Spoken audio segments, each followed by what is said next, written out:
So hello, anyone out there who's watching on Facebook and my mother.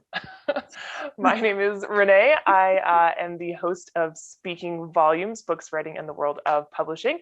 And I am very excited to be here this evening with author Nora Zelevansky. We are talking about her latest novel, Competitive Grieving, and I'll just say that the title is exactly what caught me with this book. I was like, that's a great title and I want to know more. And I'm very glad I picked it up. So we're here to talk about her latest book. First, let me tell you a little bit about Nora herself. So Nora Zelevansky is an author, journalist, editor, and brand writer and consultant. Her work has appeared in many publications, including the New York Times, Vanity Fair, and Travel and Leisure. Nora is the author of Will You, Won't You Want Me, Semi-Charmed Life, and her latest book, as I mentioned, is Competitive Grieving. Delayed coming-of-age stories, Nora's novels are inspired by the universal struggle to let go of the past and reimagine oneself. So this book, Competitive Grieving, it is a dark yet touching comedy and unlikely love story that follows the main character, Wren, through the chaotic aftermath of her closest friend, Stewart's death. Instead of weeping, Wren dreams up the perfect funeral plans for everyone from the corner bodega owner to her parents. When Stewart's mother assigns the task of sorting through his possessions alongside the oddly charming lawyer George, Wren finds herself at the epicenter of a world she wants no part in. She finds herself wondering, did she even know this person and she once considered an extension of herself? Before we start chatting with Nora here, I just want to let everyone know that if you want more information about any of Nora's books, you can visit her website, norazelevansky.com. And if you are interested in this book specifically, we recommend you going to bookshop.org, or you can also visit the Crowded Bookshelf website, which is crowded-bookshelf.com. Nora, thank you so much for being here today. Thank you so much for having me. I'm excited to talk to you. I am too.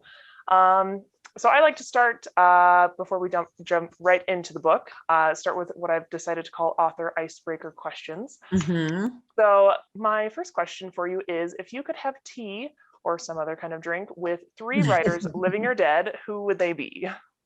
So I think that it would be a martini. Yeah, okay. In this context, because I think I would choose, this is always like so hard, right? Because there's like many ways you could go. But I think that I would have to do Dorothy Parker, Jane Austen, and Joan Didion, which I think would be like a very strange conversation. But they're all to me like such brilliant, funny, smart, like amazing writers. And so I think it would be those 3. Yeah, that would be that's a whole range of like topics and experiences. And I think that would be very stimulating, I think. Yes, yeah. Great conversation for sure. What is your most bizarre writing ritual, or what is your most basic writing ritual? So, I mean, I don't even know what's bizarre and what's not, but I have this habit while I'm writing, like when I'm trying to think about something or think something through, it's like an unconscious habit where I get up and I walk to my refrigerator and I open it and I don't take anything out and I close it and I come back and I sit back down, like over and over and over again. So I definitely think that's a pretty bizarre ritual. A more basic writing ritual is that if I'm in the middle of writing a first draft of something, I never finish like a chapter when I'm sitting down to write. Like I always leave it hanging a little bit so that when I come back to write the next time, I know exactly what I want to do. And I'm not just like starting from scratch at the beginning of a chapter. Right. Just a little bit less intimidating for me. Yeah, for sure.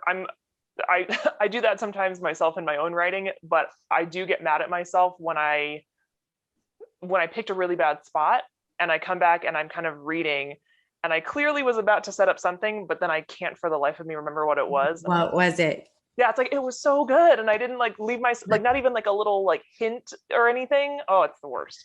You definitely have to leave yourself notes. Yeah, something to jog the memory. Yeah.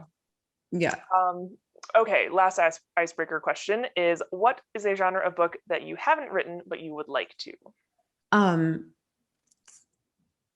well, there's so many that I wish but I am a lover of mysteries. I think partially because my mom is, and so I was like exposed to it early. Yeah. She used to read me like old school Dorothy Sayers and stuff. Mm-hmm. And so I think I do have a fantasy of writing like a cozy mystery, Mm-hmm. but instead of having it be sort of a traditional one, setting it in like a contemporary setting. Yeah. Okay. Um, Do you have like because like cozy mystery titles are maybe some of my favorite book titles. Do you have an idea of what yours would be? oh my God, no, but I need to think about that because that's like an amazing thought. Yeah, it's Like yeah. competitive something. Yeah, there you go. Right. Anything competitive, we're like, tell me more. Yeah, exactly. Yeah. All right, great. Yes, I can also Really, I'm relate. like Murder on the Crosstown Express. I don't know. There you go. Anything with murder too, also a good way to catch attention. Yes. Yes, I'm also not. I mean, I read mysteries and I enjoy a good mystery, and it's probably also partly because of my mother, because she is also she's into the murder mysteries, the gruesome ones. Mhm. So I think that she kind of indoctrinated me as well. Yeah. All right. Well, now that we've gotten to know each other a little bit more, let's talk about what we're here to talk about, which is competitive grieving. And it's been out for, I want to say like a month and a half now. I'm like, what month is it? Been Yeah, out- it's like a month and a half. yeah, Yeah. it's been a while. So yeah. So my first question, and it's not the most unusual book topic I've ever come across, but it is a little, you don't often pick up books about people who are grieving the loss of their friend. Mhm. Where did the kind of idea for this book come from? So that's like potentially a very long answer, but I'll try to give you a reasonable one. In 2017, which was like a very sort of difficult year for me personally, and just sort of like not even just difficult, but just like positive and negative and all of these things. One of my best friends from childhood died. And in the aftermath, um, things got really messy. And he was somebody who a lot of people felt very close to. He was like an extremely charismatic person, very gifted, funny, brilliant kind of creative person. And in the aftermath, there was a lot of like competitive grieving.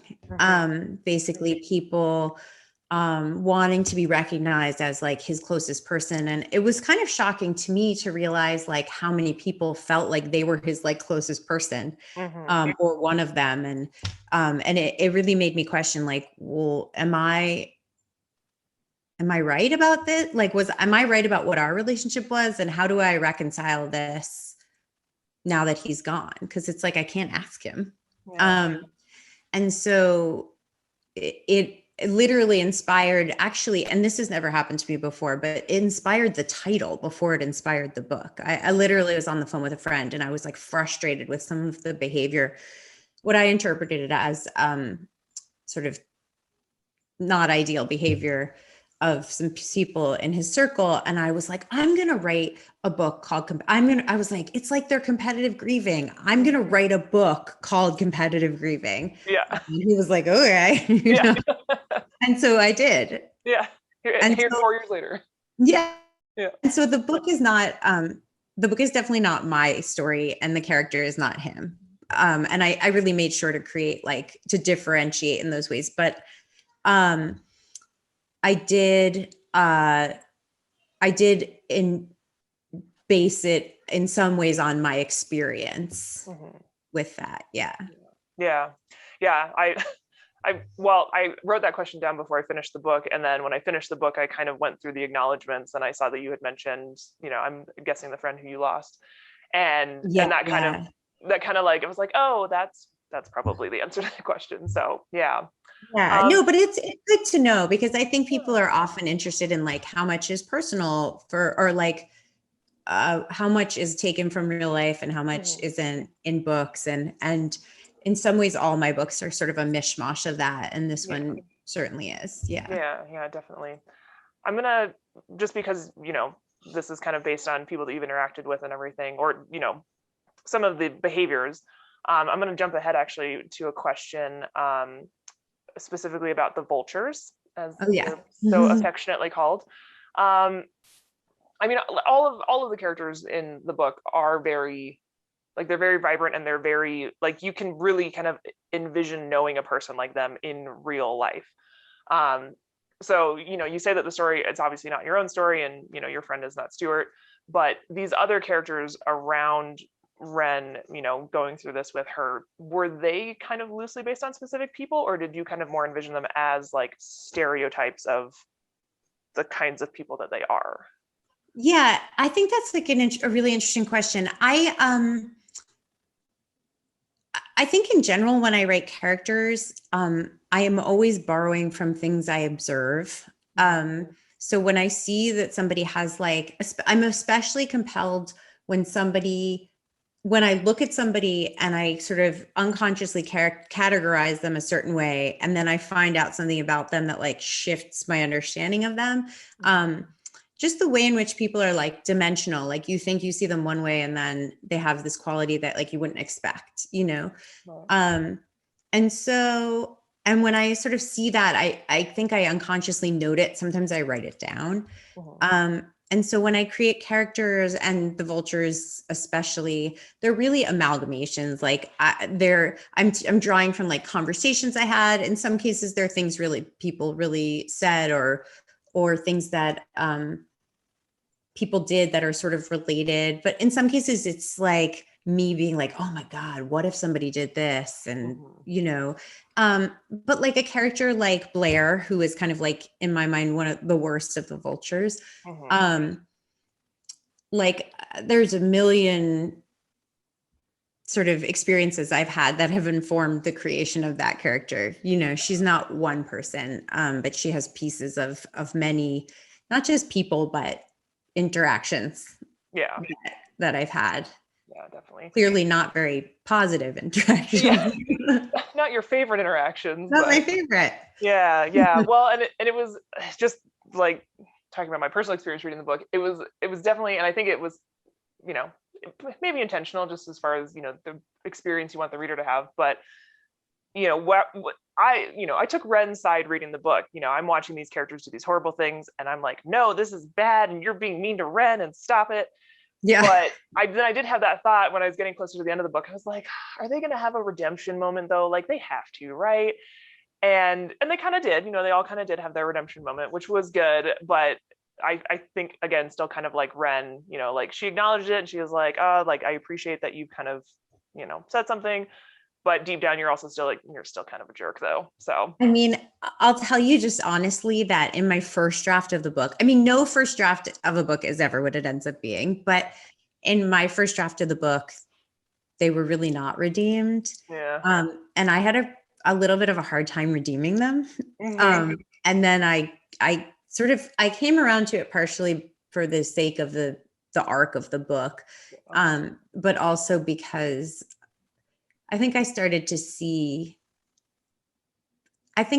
have a different kind of empathy for people in like their grieving process. Like, I think I started to understand that even when people behave badly, it's often because like they just want to be seen, they just want to be acknowledged and feel like they were important in that person's life. And they're just looking for some kind of like validation, and as much as like, I don't always love the way people try to get it, I still I understand where that is coming from, at least more now. Yeah, I can. I don't know if the characters hadn't been redeemed in the final book, I feel like I probably would have also been okay with that. So okay, that's good to know. I probably would have been like, like, it's okay. But at least like I felt like even more than redeeming them, what seemed important was this idea of Wren's vision of them evolving, so like it wasn't really that they changed, it was that the way that she saw them change, and herself in like her own capability. And I think that's definitely a more powerful thing to see at the end of the book is, your main character, because I mean, obviously, like, the story is told through Wren's point of view, so we're really, we're following her. And so, to not see her kind of complete that journey and that arc of the story, that would be more disappointing than those side characters not getting the redemption that they maybe or maybe not deserved. Right. Yeah, I definitely agree there. Yeah. Speaking of also people and their behavior, do you think there could be people out there that are just really that heartless and terrible to like behave like the vultures did, and they just like are legitimately terrible people, and they're not just grieving in a kind of shitty way? I mean, I guess what I would say is, like I said, like I did develop more empathy for people in their grief. Like I think that there's more that you have to forgive people in those really difficult times than you want to, or than seems natural. But I think some people are just selfish and suck also. I mean, to be honest, like I think some people like need to make things about themselves, and like grieving is hard for everybody and loss is hard for everybody. But in an ideal world, you would still be able to be generous enough to, so understand. Well, and this is where the notion of competitive grieving, like in a traditional sense, comes in, right? Like you'd be at least self-aware enough to understand where you stand in the hierarchy of the loss, So like, this is where it comes in, where people like post on social media before the family gets to, or like, it's like, who are you in this situation? And I guess like, how can you not make it about you? Yeah. I mean, loss is a very personal thing, and I think sometimes it can accidentally like kind of tip over into the selfish realm. But that's hard to tell someone they're grieving wrong. Yeah. Exactly. And I have a close friend who had a similar kind of loss a few months after I did. And the group of friends she had around who were close with that person, they were closer already. They were like already kind of a group, as opposed to just like unique individuals from a person's life who are trying to navigate each other in the aftermath. And her friends, like, they really came together and everybody was like their best self. So I feel like it could go either way, like you never really know, but it's such a different thing for it to be like your friend group versus like a group of people who, but like as in the book, but who aren't like your people, but people you knew because of your friend, Right. Yeah. The friend that is now gone is the only thing that tied you together. Issue. Exactly. Yeah. That's a different experience altogether. So it's like when you have to introduce your other friends to your other friend group and you're like, are they going to get along? I don't know. It's exactly right. Yeah. It's like so awkward, except now like you're missing and they're trying to like deal with each other in their worst place. Yeah. It's like, why would you do this to us? And that's right. What Wren says to Stewart throughout in the letters, Yeah. Or the thoughts or whatever they are. I kind of envision them as letters, even if they were just written in her head. So I did too. Yeah. So this story is very clearly kind of inspired by something that happened in your own life, but do you, writing a book about, someone that has passed away, do you also have a secret fascination with death like I do, or was it just the experience that was like, yes, we're going to do this? Tell me your secrets, Nora. I'm like, what are my secrets? What are my secrets? I feel like it's natural to have a fascination with death to an extent, and I feel like at times I think I struggle to have the balance between like thinking about obsessing over it too much and sort of, because it's like you can't live your life if you spend too much time thinking about it. Right.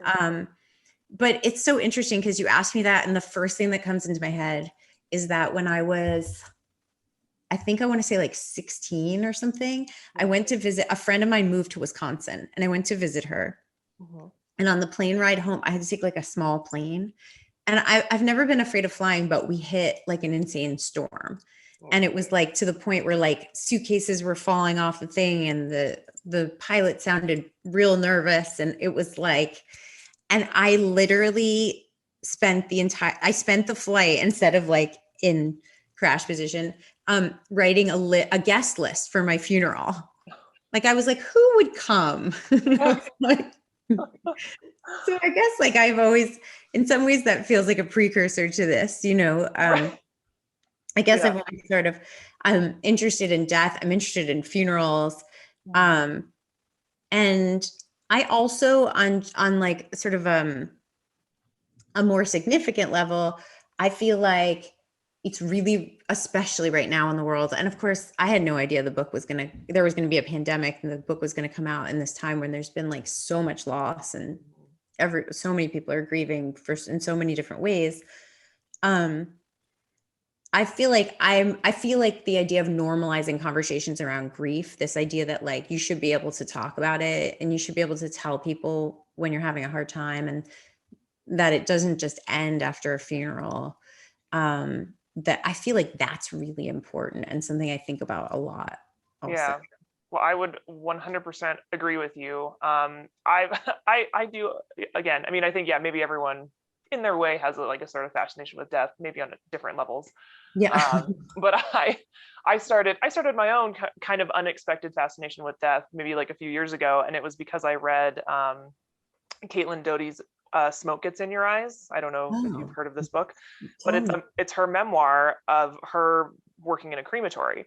And she started working in a crematory very young. I think she was only like 23 or 24. So I kind of read that book, and then I was like, and just a lot of the stuff she talks about in there, one of them being that, we need to normalize conversations about death and have it be less taboo and less scary, because it's something that's going to happen to all of us, and it's much easier to be prepared for it than pretend it doesn't exist, and then someone you loses dies, and now you're like, well, what do we do? I also did really appreciate her, in my head I think of it as kind of like one of her coping mechanisms, Wren, where she plans people's funerals. Totally.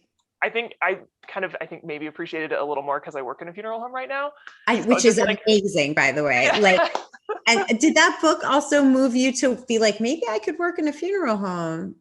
Well, I'd been working in the funeral home before I saw it, but definitely the fascination with death and the fact that I am currently working in a funeral home again was why something called competitive grieving. I'm like, excuse me, competitive grieving? Let's see.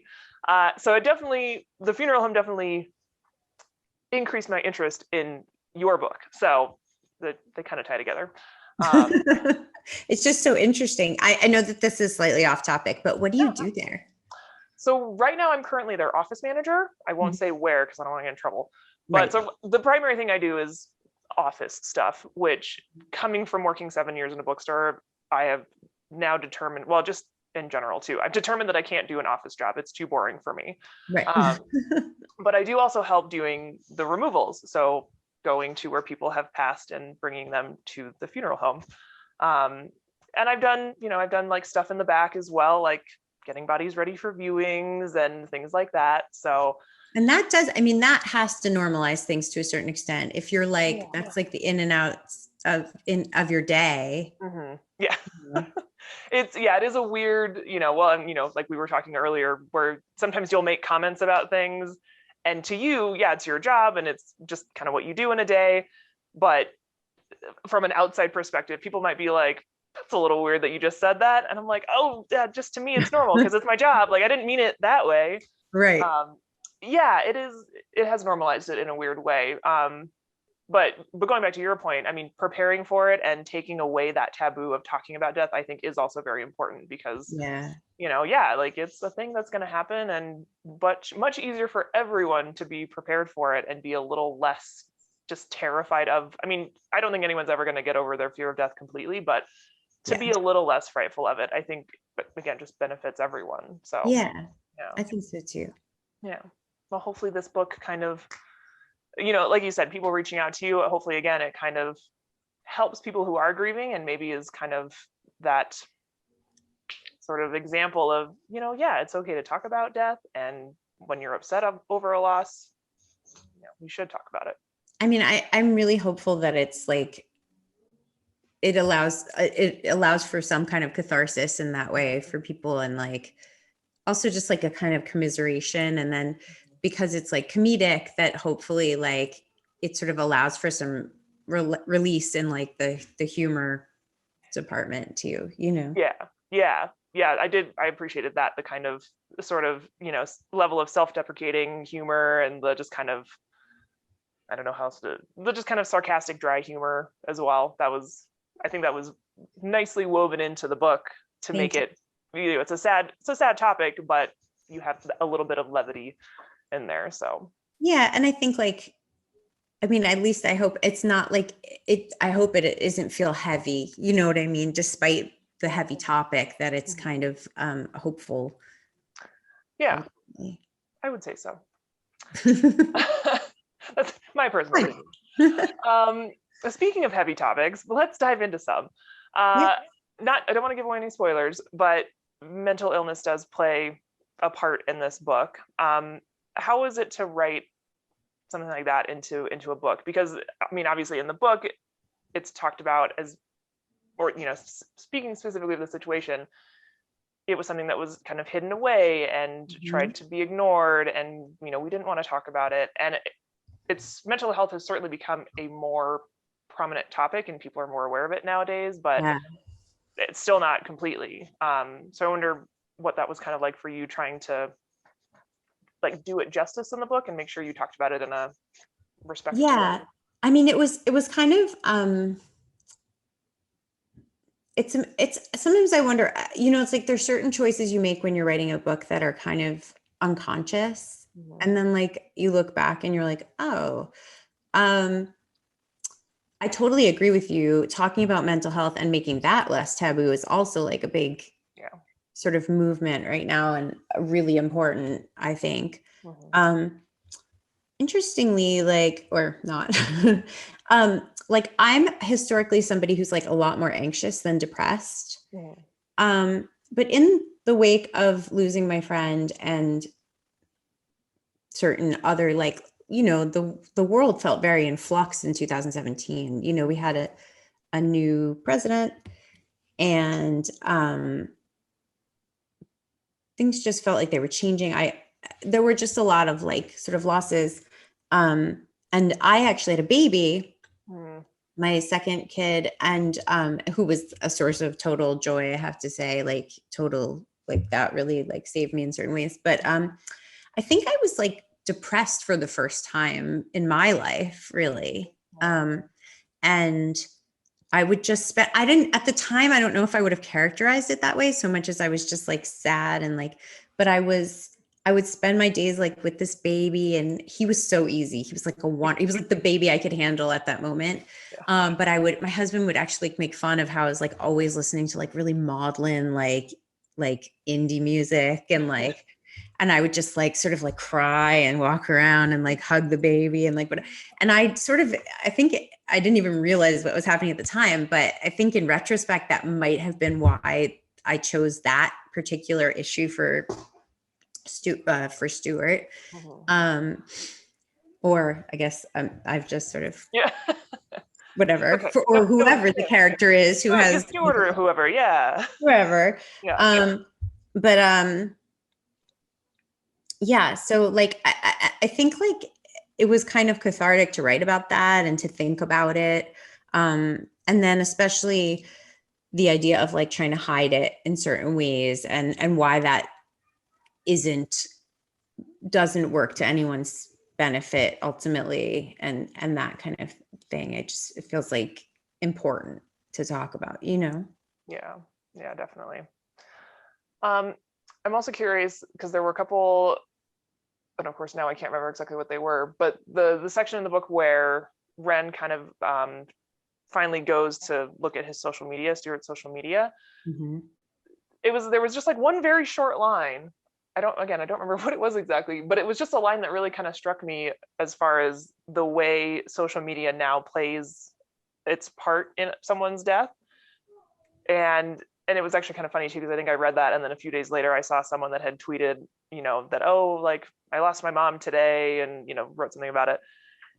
And I just think it's so weird that death feels like it's a very private thing and a very personal thing, but now we have this thing that makes it very public, even for people that aren't celebrities. Yeah. What are your views on that? Well, so it's so interesting. I know, like, as soon as you started to say that, I was like, I know exactly what line she's talking about. Yeah. It's like where I sort of like for a second addressed the idea of like when celebrities die, like the competitive grieving, like online, Yeah. People like posting why somebody was significant, even like a celebrity they didn't know was significant to them. And it was like their childhood, like a piece of their experience, and the sort of taking ownership in those ways. And, I felt pretty judgmental about that, I would say, for a long time. And then during COVID, I started to feel really different about it because I also started to see, I think we all did, if we were like on Twitter in particular for some reason, a lot of people posting like, I lost my son today. I lost my partner of 40 years today. I lost, my mom today, whatever. And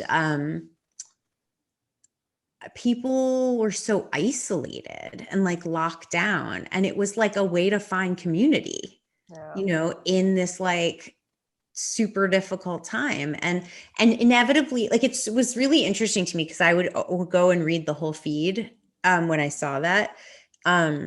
Partially because I was like thinking about all of these ideas because the book was coming out, and I was like, and there was always like one person who was like, why are you posting about this so publicly? Like, if you're really sad, you wouldn't do that, like trolling. And then people would be like, shut up. Like, people need to grieve how they need to grieve or whatever. But then it was like so touching. Like you would just see this like massive outpouring of sympathy. And there were many people who posted in those ways, but there were a few specific situations. There was like a CNN reporter whose baby died. It was like really sad, not to do with COVID, but had some kind of, I think, a brain tumor or something. But I mean, it was like hundreds of thousands of people being like,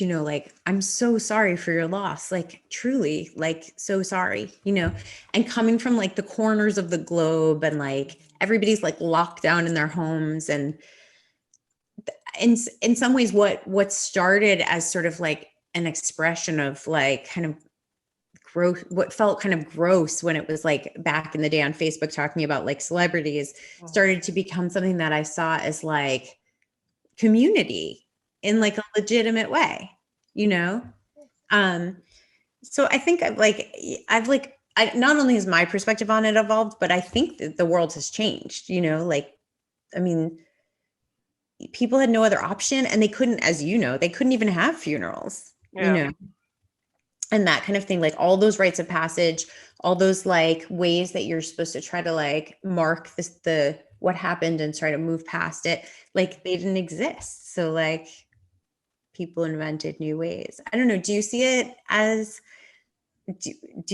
having changed in certain ways? Well, if anything, mostly just right now, like just you talking about it and how it is a way for people to find community when we're very isolated.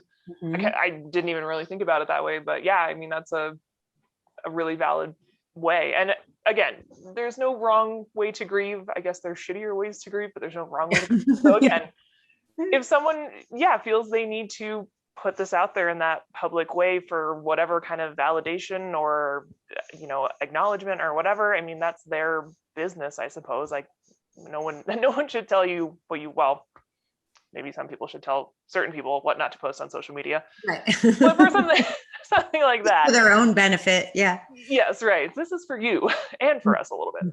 Yeah. Yeah. So that's, I kind of like that idea. And I think just, again, talking about the vultures, talking about judging people posting about a really personal thing on social media, it does always kind of start in that judgmental way. I think just because of, we're all kind of selfish. And so if you see something that you wouldn't do, you're like, that's dumb. Why would you do that? Yeah.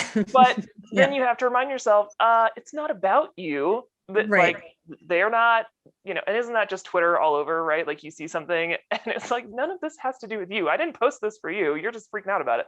You're just freaking out. Yeah. Yeah. Like there's no need totally. for, yeah. Like rash response. Yeah. I think that's totally, I mean, also like, and some of them a lot of them, I think predated COVID, but are like getting more attention now, but there's also all these like platforms like on Instagram and stuff like Modern Loss, and place and like that, where people are meant to like online communities where people are meant to go and just like, and they're speaking to a certain griever. You know what I mean? Like they're speaking to like a younger, more contemporary griever, which is a funny thing to think about in those ways. But, it's interesting. It is very interesting. I think it's just one of those ways the world is changing, that the people, people from the generation where that just wasn't how they grew up or not what they did when that happened, they just are adjusting to it and realizing it's just a different way of doing things now. So yeah, very weird. Did you intentionally make Stewart a public figure to kind of accentuate that, or did it just kind of make sense to have him be this public figure to, I guess, maybe bring in more eccentric characters? I mean, I think I made because that allowed me to attack the idea of competitive grieving on multiple levels, right? So like the public and the private. At one point, like one of the people who blurbed my book, like another author, Emily Adrian, she read it and her blurb said something about, I'm going to misquote it, but she had this really beautiful way of expressing it, which was, she was talking about like private grief, like, and public performance or something like that. Like, and just this idea that like, so there's like the public competitive grieving, right? And then that has to do with celebrity, like people being online, being like, whoever it is was like my person. And like, this meant everything to me when I was 13 and it's like a piece of me. And then there's what happens privately where people are like planning a funeral together, a memorial, or who's going to speak and who's going to give the eulogy and who gets to make decisions and have what from that they've owned and all that stuff. And so having him be a public figure allowed me to sort of play with that a little bit on two levels. But I also think that like, when it comes to famous people, like, or having somebody like notable, or even like kids in high school and like the popular kids or whatever it is, everybody is clawing to be like validated and like acknowledged in some way or understood as like close to this person. And like, if you have somebody in your circle who's kind of like well-known, like you see people doing it even when they're alive. So I think like it allowed it like raised that issue for him being like a notable person, raised that issue, it on all these different levels. And so it was like, it made it even more like sort of clear, you know what I mean? Yeah.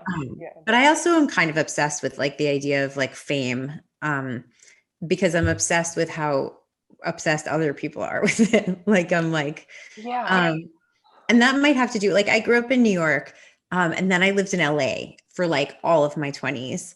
And it was in part during the period of time when like Paris Hilton became like a thing, and like Lindsay Lohan, and they were like calling like Us Weekly to like take pictures of them walking into like shops on like Kitson and like whatever it was. Yeah. And it was really like the era of Famous for Nothing. Right. And like the Kardashian kind of stuff, like that stuff just, I don't even know if I should like admit this. I don't get it at all. So I like, and sometimes I'm like, am I like a traitor to my generation? Why don't I not understand this? And so I think I'm like a bit fascinated with it for that. I would agree. And if you're a traitor to your generation, I am also a traitor to my generation. I also don't understand. Like, I don't get it. I mean, I guess in a really tiny way, I can understand from like an escapist kind of mentality. Like, I just want to watch the Kardashians and their drama and not think about my own life for a while. Yeah. But like, maybe for like 20 minutes, and then I'd probably be like, the fuck am I doing with my life, and go on with my day. Yeah. So I think it's also, I think I actually I remember there were like periods of time where I would go out to dinner with like girlfriends and they would spend like the whole time talking about Real Housewives. And I'd be like, I literally have never seen it. And then, so I like made myself watch a little bit. Like I was like, I'm going to watch this. And I was like, I can't watch this because it depresses me. Yeah. Like, I don't know. This is depressing to me. Yeah. Like these people were like, it's just felt like, I don't know. So it's like lowest common denominator. I don't know. Like, producers making them behave at their worst and us rewarding them by like watching and them making tons of money doing it. And it's a really sick, like perverted kind of cycle of like negative reinforcement. I mean, and it led for, I realize not everyone feels the same way about this, but it led to us electing a reality TV star as our president. I think it did, like in part. Like I really felt like when that happened, I was like, oh, we created this. Like this is like totally, if nothing could be more like timely, and like America is like the monster that American culture created, you know? Yeah. Oh yeah, definitely. I would agree with that too. It's, I mean, well, plus, I don't know. Americans are just kind of weird. Sometimes I think about how the rest of the world sort of like reacts and responds to things. And then I think about how America does it. And we're just like so hyper individualistic that that's the ultimate thing. And that's how like we make our decisions, and we can't have any sense of like altruism or community to do what's best for all of us. And it just gets us people like our last president. Right. So. We're you're like always behaving in your own self-interest, which I guess brings you back to the vultures also. Right. Tying it back in with the book. Yeah, exactly. Yeah. All right. Well, that's most of my big hard-hitting questions. The last one that I have to know is, can you give me a brief summary of what Manic Mondays is about? Because I have to tell you something. Okay. That is my favorite question I've gotten about this book. Yeah, no one has asked me that. I love that so much. For anybody who's watching or watches and hasn't read the book, the main character, the friend who has died, he dies. It happens very quickly. That's not a spoiler. So it's not a spoiler. Is the star of a TV show that's like really famous called Manic Mondays. I love that you asked that. And it literally sent me into this whole, like, I was thinking about, like, I should write a spin-off book of like a Manic Mondays spin-off. A little novella, it'd be perfect. Like how Rainbow Rowell did with, Carry On. Yes. Mm-hmm. I know the one. Yes. But the answer is that in my head, it was like a Friends kind of ensemble show. Okay. About like a bunch of 20-somethings like trying to get their shit together, basically. Mm-hmm. And like figure out what to do with their lives. And he was like the quirkier, like Chandler-y kind of character, but like broader humor, kind of like with the kitschy t-shirts and the like catchphrases. Right. So like a little bit more like sitcom-y. But in my head, that's what Manic Mondays was. But Gotcha. now now that you've asked that question, I'm like, I want to write and watch Manic Fun Days. Yeah, we really need to flesh this out a little more. Yeah. Yeah. Well, yeah. I mean, it was just mentioned so many times. And, you kind of got hints and mentions of stuff, but you never really got like the synopsis. And so I was like, what is this show about? Like, do I want to watch it? I don't know. So, yeah. So thank you. Thank you for giving me, now I can entertain ideas. Now you're like, well, I was also thinking it's so funny because Friends is having this crazy like moment right now because of the reunion. And I was like, yeah, it's like it's totally that. Like, and watching the reunion of Friends was such like a nostalgic, weird thing that also sort of tied into this idea of like the passage of time and relationships and loss and all of that stuff too. It's just funny. Yeah. Cool. Well, I'm glad I could ask you the one question that made you so happy. All right. Well, like I said, that's all my questions. This has been fantastic talking to you about this book. I had a great time reading it. It was a little odd because it wasn't like a super heavy, like sad book, but it did always kind of put me into that place of like, oh yeah, like people die and life is hard sometimes. So it was weird to like read the book and go into that mode. And then I would like go on with my day and I'd be like, oh, everything's fine. So everything's okay. Yeah. I'm like, yeah. Because you're like it makes sense because you're like on that journey with her. I mean, that actually makes me happy that and I know a lot of people have been like I think somebody was saying like, it'll make you cry and laugh and cry again. Yeah, that's an accurate description. Yeah. Cause like I said, you do really feel like you're there in Wren's head and you're seeing everything through her eyes and you're feeling her highs and lows and all of that. So yeah. Also, I'm glad you gave her a love interest because that was also a nice little like, at least she has someone through this terrible thing. I was just about to say, I always at the end of talking about like grief and loss and all of this stuff, I always want to be like, there's a love story. There's something. Yeah.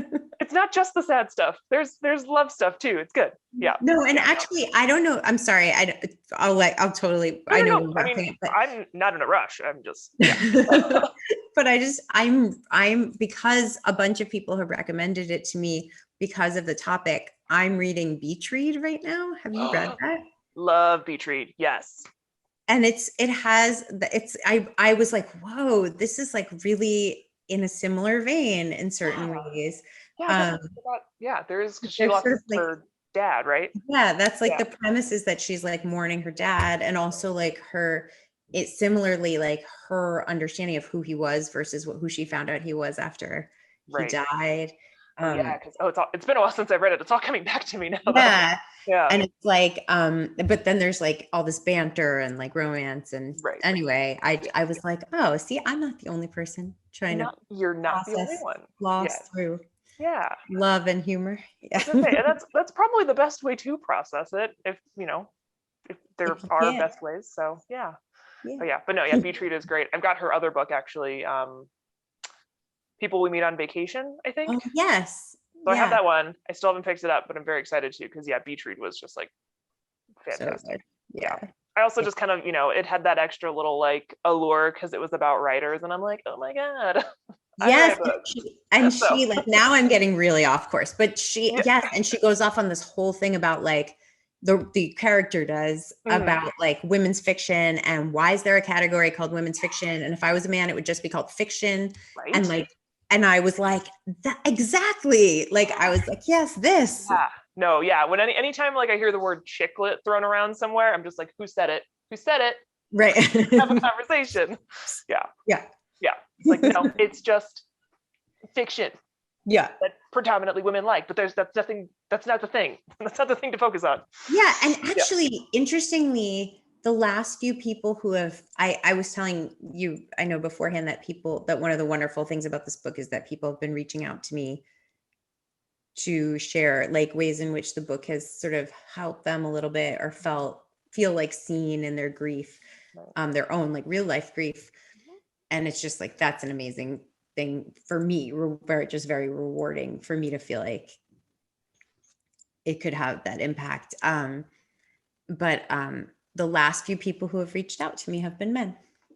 Oh, That's a nice surprise. Yes. And also very like that very encouraging thing too, where it's like, oh my God, these men are in touch with their feelings. This is there's hope. Yes, yes, exactly. There's an emotional IQ out there. Yes, we're getting it back. Yeah. Well, that's awesome. I'm glad to hear that. Yeah. Yeah. All right. Well, do we have any other tangents we should cover before we wrap up? I think we're good. I feel like we covered a really good range of things. Yeah, I would say. I've enjoyed it. It's been good. It's been a good chat. I like it. All right. So yeah, that has been our conversation with Nora Zelevansky about her new book, Competitive Grieving. You don't have a copy there, do you? It's got a really great cover. And of course I had to read it on an e-arc. So like, can I run away and come back? Is that run away? I'll keep telling people about how they can find out more about the book while you're gone. Okay. If you want to know more about Nora and the other books that she has written, you can go to her website, norazelevansky.com. You can also find her on various social medias. We will put information, we'll type it out. Oh, look, there it is. Look at that lovely, bright cover. Why are there birds on it? I feel like I should. Is that okay? I was like, I feel like I should know this from the. Got it. Okay, that makes sense. So I was like, we had so many conversations about it in terms of the themes. I was like, well, people get it.